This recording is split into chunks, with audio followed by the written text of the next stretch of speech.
Bueno, a ver si podemos contar, ¿cierto?, sobre este estudio que se conocieron los resultados hace algunas semanas atrás, pero que ya hay una bajada, ¿cierto?, por decirlo de alguna forma, a nuestra región de la Araucanía. ¿Cuáles son las principales cifras? ¿Sabes?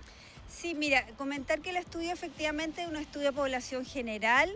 Eso implica un rango entre 12 y 64 años. Se encuestaron a 874 personas de la región de distintas comunas y con relación para saber cuáles son los consumos y las prevalencias de consumo.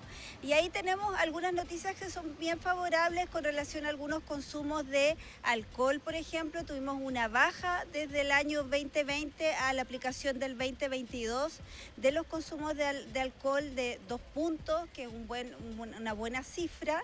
En el caso de cocaína y pasta base también tuvimos bajas en los consumos. Lo que sí hubo una alza es en el consumo de marihuana, ¿ya? Es una alza significativa, entonces es algo que tenemos que ponernos en alerta. Ahí es importante reforzar el trabajo que ya estamos haciendo desde los equipos Senda Previene, pero también articular el intersector y dar a conocer estas cifras. Así que para nosotros es importante estar hoy día con ustedes acá, comentando que eso es un dato relevante y que nos preocupa. Pero también comentarle a la ciudadanía, ¿no es cierto?, a las personas que nos están viendo, que también tenemos otros datos que son relevantes de analizar, que tienen que ver con que hay un aumento en las percepciones de riesgo de los consumos de marihuana experimental. ¿Qué significa eso? Significa que las personas hoy día tienen más cuidado o tienen más conocimiento de los riesgos que implica el inicio a temprana edad del consumo de marihuana, de cocaína y de pasta base. Así que eso es muy significativo. Yo creo que ahí es importante reforzar esa línea de trabajo y para eso tenemos que conversar e informar a la ciudadanía. Sí, directora, esta disminución, aquí a lo mejor el análisis es el que viene ahora, ¿no? De algunos puntos, por ejemplo, en el consumo de alcohol, que es una disminución relevante, ¿se debe quizás a que salimos de la pandemia? Que muchos, quizás en medio de este 2020-2022, ¿cierto?, encerrados de alguna u otra forma, confinados, vieron en el alcohol quizás una forma de poder salir de esa situación de salud mental además compleja que nos tuvo a muchos, ¿no? Sí, bueno, comentar ahí que el gobierno, cierto, del presidente Boric considera el consumo como un problema de salud mental, como tú bien lo dices. Así que ahí es importante decir, ahí la hipótesis que se tiene que efectivamente, bueno, primero decir que es una encuesta que se aplica post pandemia, así que son datos bien relevantes. Entonces lo que se cree es que se mantuvieron conductas de mayor cuidado de las personas, disminuyeron los consumos porque había menos acceso, pero eso claramente se mantuvo en el tiempo, así que eso es significativo, ¿ya? Entonces, con relación ahí, es importante mantener ese bajo de nivel de consumo, que las personas se dieron cuenta que efectivamente, o como tú dices, en ese momento que había un periodo de pandemia donde estábamos todos encerrados, entre comillas, teníamos menos posibilidad y hubo un mayor cuidado, estábamos con mayor contención familiar muchas veces y eso pudo haber incidido en esta baja.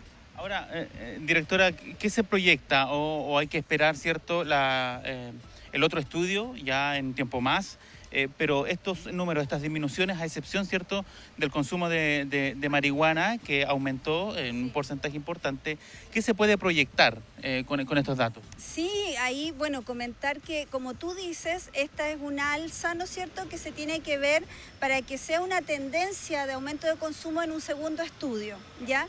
Los estudios en población general y escolar que realiza Senda los hace cada 2 años, así que tenemos que esperar la aplicación el próximo año para que podamos decir efectivamente se mantiene esta alza de consumo y hay que generar acciones, que estamos desde hoy generando acciones y una de esas tiene que ver, por ejemplo, que nos ampliamos considerablemente a trabajar en territorios y en barrios, que es algo que no estábamos haciendo hace mucho tiempo, estábamos más instalados en establecimientos educacionales, este año nos ampliamos a trabajar en barrios, eso significa entregarle a la comunidad mayor información en cuanto a los consumos y a los riesgos que tiene.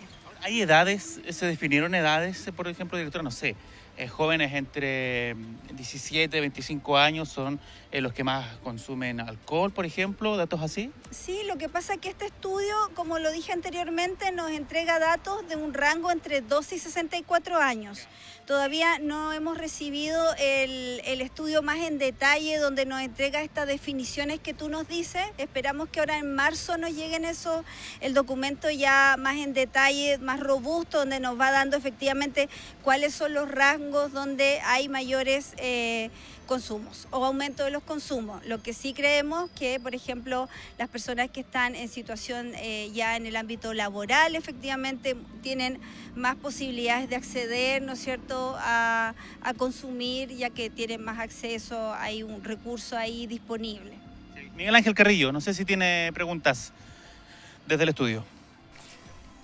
Sí, escuchaba atentamente la respuesta que entregaba la directora cuando usted le preguntaba el detalle respecto de la edad, el tema etario en cuanto al consumo. Y me interesa también saber si se han detectado nuevas drogas o nuevos elementos que se estén considerando también como consumo por la población en ese aspecto, Cristian. Sí, directora, Miguel Ángel Carrillo pregunta desde el estudio si se han detectado nuevas drogas que estén consumiendo, ¿cierto?, esta población general entre los 12 y 65 años, como usted lo precisa. Sí, bueno, lo que estamos entregando hoy día es la información básicamente de tabaco, alcohol, marihuana, cocaína y pasta base.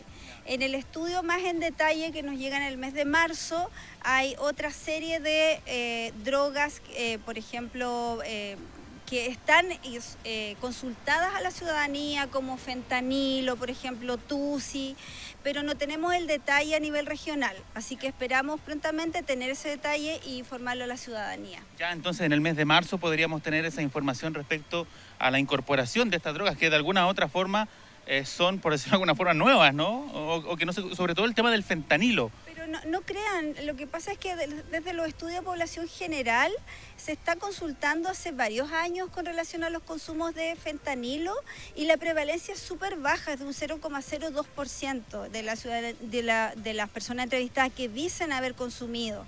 Entonces es algo que ya está incorporado en las encuestas y que hay que revisar en detalle. Sí. Ese detalle vamos a conocerlo en el mes de marzo, así que vamos a estar pendientes de lo que dice también ese informe para poder conocer cómo estamos, ¿sí?, ¿cierto?, en nuestra región de la Araucanía, en lo relacionado, por ejemplo, a lo que comentaba la directora hace un instante, el consumo de estas drogas. Miguel Ángel. Sí, a propósito de lo que planteaba con el fentanilo, una de las preocupaciones es de dónde se obtiene, Cristian, porque fundamentalmente es de centros médicos y es de ahí donde se ha ido siguiendo ciertas pistas por parte de la policía. No es una situación aún de tráfico callejero, por así decirlo, Cristian.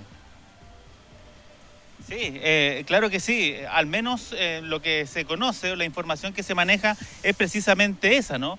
De que efectivamente el fentanilo de alguna u otra forma ha salido de algún centro asistencial o ha intentado ser ingresado a nuestro país. Recordemos, hace algún tiempo atrás, en un control fronterizo, se detuvo precisamente una persona que intentaba desde Argentina ingresar esta droga. ¿Hay algún antecedente, directora, respecto a eso? Si bien usted, como lo dice, ¿no?, la prevalencia al consumo es bajísima, pero ¿hay algún dato que se puede decir si efectivamente esa hipótesis es correcta de que desde los centros médicos está de alguna u otra forma saliendo esta droga? O sea, lo que les comentaba recién, con relación a los datos de prevalencia, el consumo es bastante bajo. Nosotros ahí desde el servicio se instala un sistema de alertas temprana que permite detectar, ¿no es cierto?, dónde están los consumos. Ahora también comentar que desde el servicio se está realizando un estudio de drogas sintéticas ya para conocer ahí, porque ahí la población es bien específica. Tenemos que conocer cuáles son las causas, los inicios, qué tipo de droga, y eso va a permitir a la política pública, en definitiva, ir focalizando ese tipo de intervención. Entonces ahí hay que reconocer que en el caso del fentanilo o del uso, no solamente estamos como servicio, sino que se está articulando toda la red con policía, con el médico legal, ¿no es cierto?, etcétera, para coordinar y detectar desde dónde, por ejemplo, están surgiendo los consumos o dónde están bajar los accesos de estos consumos. Directora, cuando usted habla, nos hablaba hace un instante al comienzo de que se va a considerar ahora un trabajo mucho más territorial.